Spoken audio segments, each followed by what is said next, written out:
And joining me now is Kun Liu, the Washington Correspondent for China Radio International. So what is your reaction to these talks? Thank you for joining us. Do you feel like significant progress was made? It's a pleasure to be here first. I think this time the talk has been very, as they coined it, as very constructive, as very positive, and also very practical. The two governments already released statements from both sides, the White House and also the Chinese government. It's not a long statement, but there's a lot of information, excuse me, a lot of concrete results that's coming out of the statement. Like they specifically listed the area they're gonna be more cooperation on, and they also pledged that they're gonna continue high-level discussion on this. So I think we've been through this for a long time, since March the 22nd, and it's very hard for us to reach where we are today. So I think this round of consultation is very productive.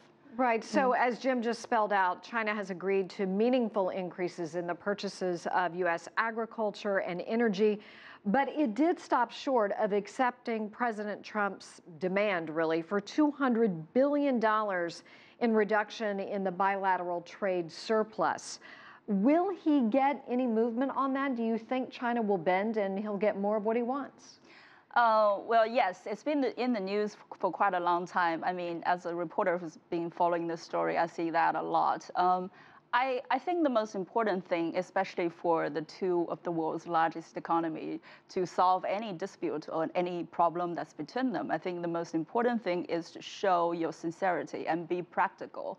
So I don't think you should, like in the beginning or as a premise of the discussions or negotiations, you should seek to find a solution that's probably better for both sides. I think that's the way that things should be done.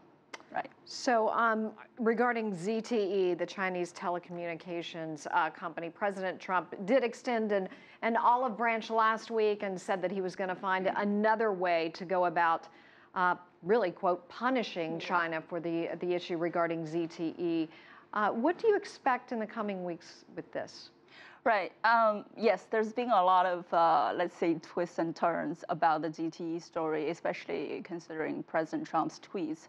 I think the ZTE issue is a different issue that's separate from the tariffs discussion or the trade discussion that's been going on between the two sides. I mean, I haven't got any information about how to handle the ZTE issue in the past, if there has been any talk between the two sides in the past week or in the week that's just passed. I think the good thing is that through the consultation, this round of this consultation, there's a good degree, you can read it from the statements, that there's a good degree of trust between the two sides, which will build a very solid foundation for further discussion or any specific issues such as ZTE moving forward.